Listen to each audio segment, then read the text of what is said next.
Hage ujule mfan ukhulunywa ngetheku. Hage ujule mfan ukhulunywa ngetheku. Hage ujule mfan ukhulunywa ngetheku.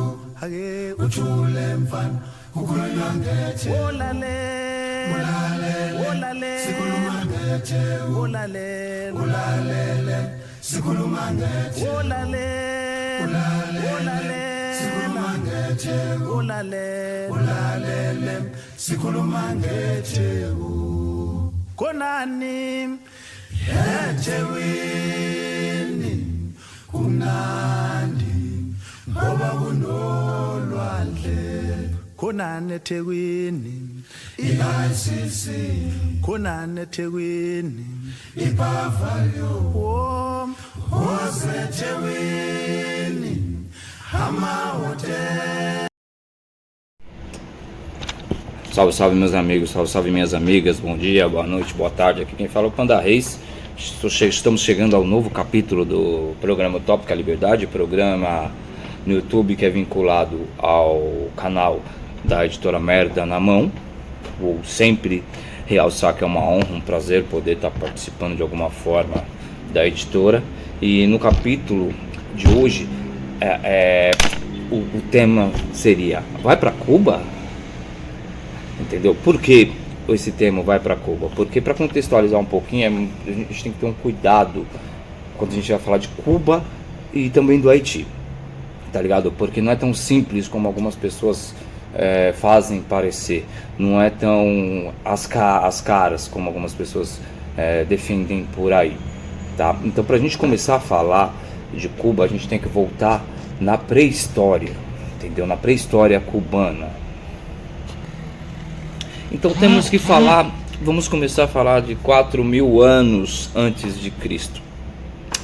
Que os nativos, que as pessoas denominam índios, né, que é o termo que eu não concordo, que eu acho errado, os nativos sibonés e os guanarratabés ocupavam o território que é hoje conhecido como Cuba. No início da era cristã, o território foi invadido por povos de língua ataque e taninos, que empurraram os nativos originários para o oeste da ilha. Ou seja, toda essa movimentação, esse êxodo forçado, ele ocorre com as mudanças, as alternâncias dos povos locais da região, né? Que a gente tem que entender que Cuba não era Cuba, tá ligado? A América Central não era América Central, era tudo tipo mais complexo nesse período, né? Então já vamos avançar um pouquinho. Já em 1492, o país foi invadido pelo genovês a serviço da Espanha, o famoso Cristóvão Colombo, desculpa.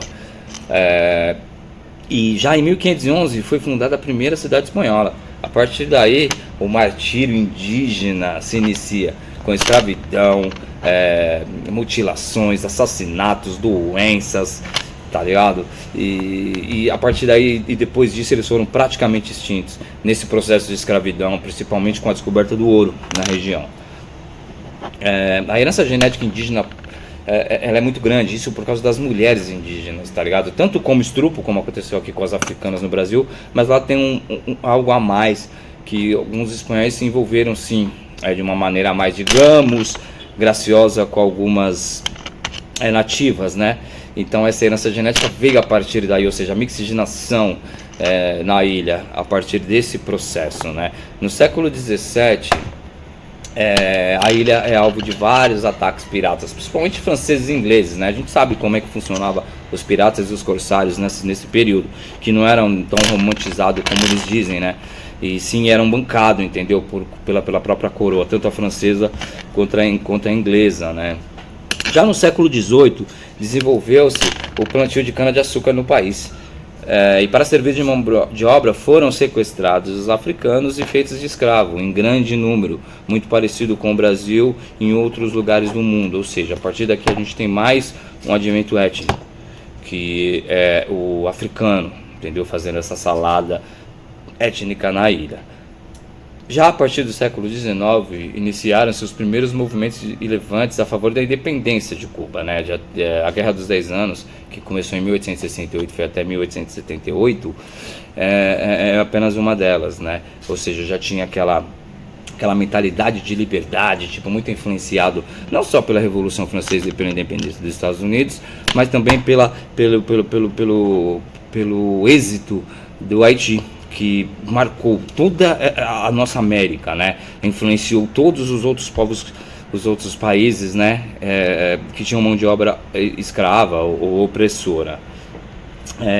Com essa escravidão, ela só teve fim em 1886. Se vocês pararem para analisar, para ver a história, você vai ver que a Cuba foi o penúltimo país a abolir a escravidão, ficando apenas atrás do Brasil.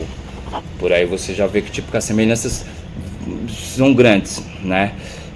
E todo o processo escravocrata no continente tem a similaridade, tirando o Haiti, que é fora da curva, mas todos na América a gente tem coisas muito parecidas em relação tanto à escravidão quanto ao extermínio indígena. Já em 1895 iniciou um novo levante contra o domínio espanhol, aí conseguindo vencer vencer a Espanha, né? A Cuba conseguiu vencer a Espanha com o apoio dos Estados Unidos. Esse fator é importante, tá? Os Estados Unidos entraram na jogada apoiando a independência de Cuba, porém a independência conseguida não era total, pois os Estados Unidos se achavam no direito de intervir em Cuba sempre que seus interesses estivessem ameaçados, tornando a ilha uma espécie de protetorado estadunidense. Nesse momento, eles se instalam no território de Guantánamo, criando uma base militar. Ainda não era a prisão que conhecemos, né, momentos depois, e sim uma base militar, né, que os Estados Unidos tinham poder político-militar, além da dependência econômica que Cuba tinha com os Yankees. Entendeu? Então você já vê a dominação norte-americana a partir daí, já no século XIX. É importante perceber que Cuba, anterior de 1959, ou seja, da Revolução, era, digamos assim, o quintal dos Estados Unidos. Pra você ter uma ideia, tem um termo até muito documentado que eles chamavam Cuba era conhecido como prostíbulo do Caribe, Ilha dos Prazeres. Tudo isso era focado para o turismo norte-americano, né? A máfia dominava os bancos, o turismo, foram construídas toda uma infraestrutura voltada para os visitantes estrangeiros, principalmente os norte-americanos, né? Nesse conteúdo misturava-se corrupção governamental, jogatina de cassinos, uso indiscriminado de drogas, incentivo à prostituição. Por aí você vê como, tipo assim, com a independência de Cuba e a invasão, né, o domínio norte-americano, Cuba realmente virou um quintal, realmente virou um prostíbulo norte-americano. Ou seja, tudo que era proibido no solo norte-americano era permitido no solo de Cuba. Uma delas é aquela lei que todo mundo conhece, a lei anti-álcool, né? A lei anti-bebida, que foi proibida nos Estados Unidos. Então as pessoas iam para Cuba para beber, para encher a cara e frequentar os prostíbulos e tudo mais que era proibido no território norte-americano. Nessa época, a ilha era o país da América Latina com maior consumo per capita de carne, vegetais, cereais, automóveis, telefones e rádios. Apesar de todos esses bens estarem concentrados nas mãos de uma pequena elite e investidores norte-americanos, né? O famoso privilégios dos invasores, né? Depois disso, estou indo por partes para a gente poder montar um quebra-cabeça. Na sequência vem a sequência tivemos sequências de eleições democráticas, porém também uma sequência de golpes militares, ou seja, estabilidade total no país, até que em 1959 ocorre a Revolução Cubana, liderada por Fidel Castro, Ernesto Che Guevara, Camilo Cienfuegos, que depuseram o ditador, que era o Fulgêncio Batista. Ou seja, foi feita a Revolução Cubana nesse momento, né? Cuba, anterior dessa revolução, como eu já disse, era o quintal dos Estados Unidos, conhecido como prostíbulo, onde as máfias dominavam, entendeu? Então, tipo, a partir desse momento, tudo isso caiu por terra, porque o governo que tomou conta, o governo revolucionário, limou tudo isso, tá ligado? Ou seja, expulsaram, entre aspas, todos esses privilégios norte-americanos, tá? Cuba sempre teve poucos recursos, né, naturais, ela é obrigada a importar mais de 60% dos produtos essenciais do país, hoje ainda, né. Com o arrojo do embargo promovido por Trump, já falando mais recentemente, foram 243 medidas, mais a pandemia que zerou uma das principais fontes de recurso do país, o turismo e a situação interna piorou, né, com a pandemia. A intensificação de medida restritiva foram na linha de endurecimento do bloqueio, ou seja, no momento que mais precisava o bloqueio aumentou. Perseguições financeiras contra o setor energético, sufocando a economia cubana, né, ou seja, o arroxo, ou seja, né, toda aquela virada de costas que a gente sabe que os Estados Unidos faz bem, não só com Cuba. Como dizem alguns pensadores, isso é interessante, tá ligado? Isso aqui, alguns pensadores mais voltados na área realmente de Cuba, né, da América Central, eles fazem um alento interessante. O que eles dizem? Se você é rico no Brasil e for viver em Cuba, conhecerá o inferno. Ficará a impossibilidade de trocar de carro todo ano, comprar roupas de grife, viajar com frequência para férias no exterior e, sobretudo, não poderá explorar o trabalho alheio. Nem manter seus empregados na ignorância, ou orgulhar-se de sua empregada há 20 anos, ter a mesma empregada há 20 anos, e quem você nega acesso à casa própria, à escolaridade, a plano de saúde decente. Agora, se você for classe média, vai conhecer o purgatório. Embora Cuba já não seja uma sociedade estatizada, a burocracia perdura. Há que ter paciência nas feiras dos mercados. Muitos produtos disponíveis nesse mês, digamos assim, alguns produtos que estão disponíveis nesse mês já não vão ser encontrados nos próximos devido às inconstâncias de importações, né, o embargo que ocorre na ilha. Agora, se você for um assalariado, um pobre, sem teto ou sem terra, olha que interessante, prepare-se para conhecer o paraíso. Queiram ou não, a revolução assegura seus 3 direitos fundamentais: alimentação, saúde e educação, além da moradia e trabalho. Você pode até ficar sem comer aquela picanha ao alho que você gosta, aquele vinho importado e tal, mas não passará fome.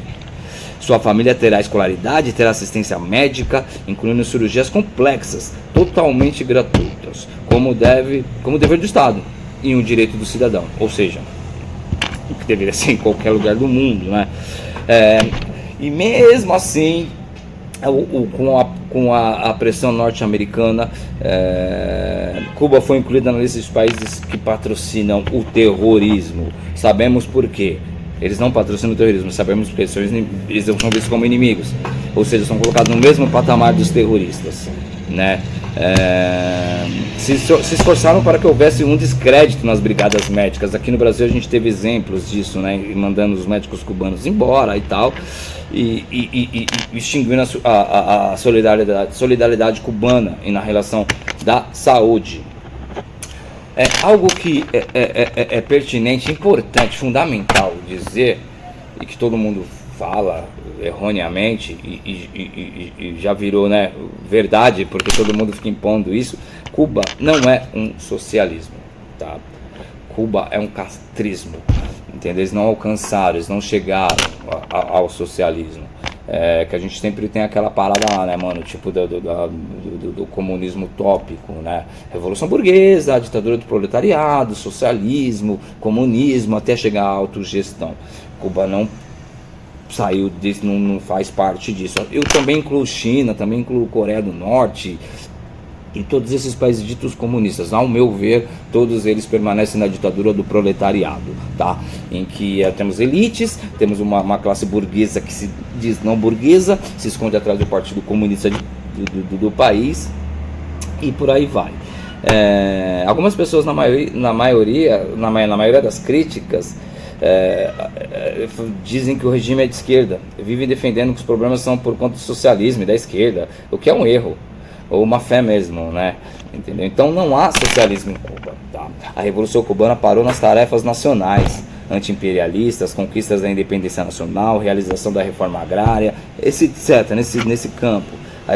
Estatizantes constitui-se durante o período um Estado não capitalista, mas não avançou para o socialismo, tá? Ele ficou engessado nesse ponto, digamos, histórico do processo comunista, socialista. Ou seja, a gente não chegamos a ter o poder da classe trabalhadora com a democracia operária, etc. Então, para você dizer que o país é socialista, não basta dizer que é socialista, bandeira vermelha. Tem todo um processo para você ser realmente socialista em pró o social. Então, Cuba não se enquadra nisso. Então, o isolamento da classe trabalhadora de Cuba também foi imposto pelo bloqueio econômico dos Estados Unidos e prejudicou muito a luta. Durante a existência da União Soviética, esse bloqueio não era tão relevante, mas com a queda do bloco soviético, da União Soviética, as coisas mudaram de figura quase que instantaneamente. Ou seja, quando a União Soviética caiu, as coisas quase que mudaram instantaneamente, do dia para a noite em Cuba, né? Por causa do apoio que tinha e tal, e por causa do embargo dos Estados Unidos. Ou seja, eles não tinham mais aquele grande irmão mais velho, tá ligado? Para poder apoiar, poder tipo driblar o embargo, poder ter financiamento e todo o resto. Outro ponto importante de importante relevância é o fortalecimento econômico cubano, baseado no turismo e no setor imobiliário, diminuindo investimentos em áreas importantes como a agricultura, que é fundamental para o combate à escassez de produtos. Ou seja, um país socialista ele não ia focar apenas no turismo, ele ia focar na população. O turismo é consequência. E mais um ponto aqui que a gente pode ver que em Cuba não é bem esse socialismo que a direita diz, que os fascistas dizem, vai para Cuba e tal. Não é bem assim. A ilha foi um dos países da América Latina com o menor número de infectados nessa pandemia, tendo o poderio de desenvolver a própria vacina. Mas como a economia da nova Cuba, né, estava fortemente baseada no turismo, isso ferrou ainda mais o estado castrista. O estado castrista. O estado Castro. Entendeu? Então, tipo, a gente pode ver que tudo essa máscara socialista ela cai também com a pandemia, né? Porque tipo a maior renda deles, que é o turismo capitalista, perdeu força, mostrando que não é tão socialista assim, tá ligado? Ou seja, o foco no capital existe sim, mesmo escondido atrás de uma bandeira comunista, socialista que seja. Então, deixando claro, ela não é um estado operário e nem socialista. Um Estado socialista pressupõe que a classe trabalhadora é quem controla os meios de produção, não uma burocracia. No caso de Cuba, desde os primeiros anos pós-revolução, o Estado está sob a direção de uma burocracia civil-militar e a classe trabalhadora está afastada do poder. Eles não participam, não têm o controle do país nas mãos, e sim na mão de uma elite, né, militar. E por aí dizer. É importante dizer também que em Cuba o racismo é grande, tá? Muita gente pode dizer que não, que Cuba é democracia racial, como aqui no Brasil, mas é uma farsa, é uma falácia. Os cubanos vivem sob um regime bem repressivo, racista e discriminador. Em Cuba, ser preto é ser criminoso, é a mesma coisa na perspectiva do regime e das elites. Temos elites em Cuba. Por lá, o termo pejorativo é mato. Eles utilizam constantes termos para falar dos afro-cubanos, né? Negrito de merda, negro de merda. Termos comuns usados pelos brancos em conversações corriqueiras e tal, no país. Ainda pelo histórico, né, escravocrata que tivemos e a herança racista que vem em todo o estado escravocrata, né? Isso é histórico. O principal bairro de Havana ainda é hoje chamado de Vedado. Tem esse nome porque pretos não podiam circular, ou seja, vedado. Os pretos não podiam circular nesse principal bairro de Havana, tem o nome até hoje, tá? O movimento negro por lá tem se constituído nas últimas décadas para lutar contra a discriminação racial e o forte racismo. São vigiados de perto pelo sistema. Imagina, hein, como é que é um sistema militar autoritário em relação a isso. Eles são vigiados de perto pelo sistema. Praticamente todos os grupos de rap, hip hop, social, os rastafaris estão sob vigilância constante. São fichados, controlados e correm o risco de ser aprisionados a qualquer momento, né? O principal bairro de Havana ainda é hoje chamado de Vedado e tem esse nome por causa que os pretos não podiam circular. Por aí você já vê a problemática racial em Cuba, o que ninguém fala. Enfim, esse apanhado, esse resumo tosco, podre,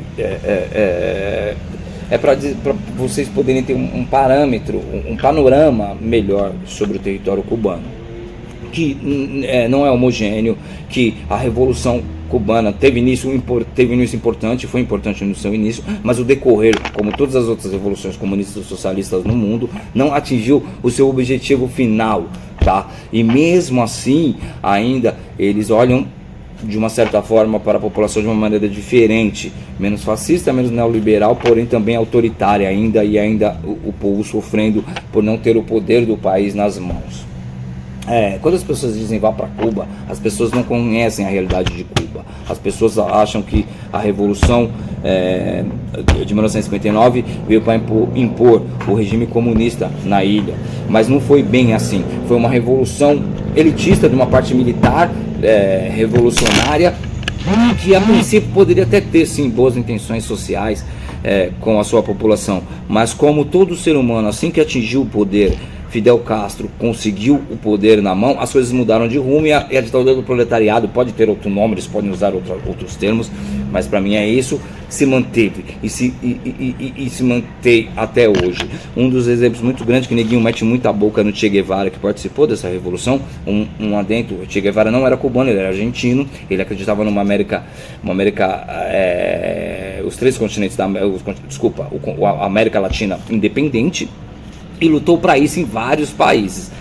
Com o final da Revolução Cubana, Che Guevara continuou em Cuba, porém ele percebeu para onde estavam indo os rumos dessa revolução e aonde isso ia parar. Ele se afastou de Fidel Castro e foi para Angola lutar na Revolução Angolana, que para ele era mais importante, e se decepcionou com Fidel Castro, com o irmão de Fidel Castro, enfim. Então a gente pode ver que, tipo, como todas as revoluções sociais, todas as revoluções importantes no mundo, seja a Revolução Russa, seja a Revolução Cubana, seja a Revolução de tipo chinesa, ela tem um início interessante, ela tem um início social e muito bonito na teoria, mas na prática, quando se toma o poder, quando se derruba a burguesia, quando se derruba o Estado, quando se derruba, entre aspas, o capitalismo, o poder, toda o ativo, todas as riquezas do país caem no colo desses líderes revolucionários. Aí é que está um nó, parceiro. Porque para mim o comunismo, o socialismo, eles fazem parte do equilíbrio do capitalismo, ou seja, ambos buscam o poder, ambos buscam o controle. Você podem falar, mas o comunismo busca a autogestão, sim, no comunismo utópico, só que eu não conheço nem em Cuba, nem na China, nem na Coreia do Norte, governos que foram além dessa ditadura, além desse controle, além da mão forte do Estado, e caminhou para o socialismo social, caminhou para o comunismo real e caminhou para a autogestão. Todos eles pararam no controle da população, no controle dos bens do país e formação de elites, mesmo ditas comunistas, mesmo ditas sociais, são elites que controlam. Então, vá para Cuba, entenda Cuba. Não precisa ir para Cuba, vá para o Haiti, entenda o Haiti. Não precisa ir para o Haiti, vem para o Brasil, entenda o Brasil. Aí você fala, porra, mas aí não, o Brasil não teve revolução comunista e tal. Mano, ao ponto em que estamos, em Cuba, na China, em todos esses países que tiveram esse tipo de revolução, é muito parecido com um capitalismo podre, com o neoliberalismo capenga, pior ainda do que o neoliberalismo dos países ricos, entendeu? Então eu acho que Cuba tem que ser estudada com cuidado, tem que ter um olhar apurado, entender que lá as coisas não são tão simples assim, que a população aprova assim o governo revolucionário por questões anteriores, tudo isso que eu citei, a história passada de Cuba e a relação com os Estados Unidos de exploração e de todo o resto. Então, antes de vocês darem pitaco em algo histórico, procuram relativizar, procurem entender realmente as ações e não apenas as palavras, os resultados e não apenas os planos que foram traçados. Ok? Ok, meus amigos, desculpa esse resumo tosco, mas eu precisava falar um pouquinho de Cuba, porque eu tenho escutado tantas coisas nesses últimos dias que tem acontecido em Cuba, que tipo, eu tinha que falar alguma coisa assim. E pesquisem, vá atrás, tem muito material interessante falando sobre Cuba, tá bom? É isso aí, meus amigos, minhas amigas, boa noite, boa tarde, bom dia. Eu espero que possa ter te ajudado um pouquinho nesse quesito.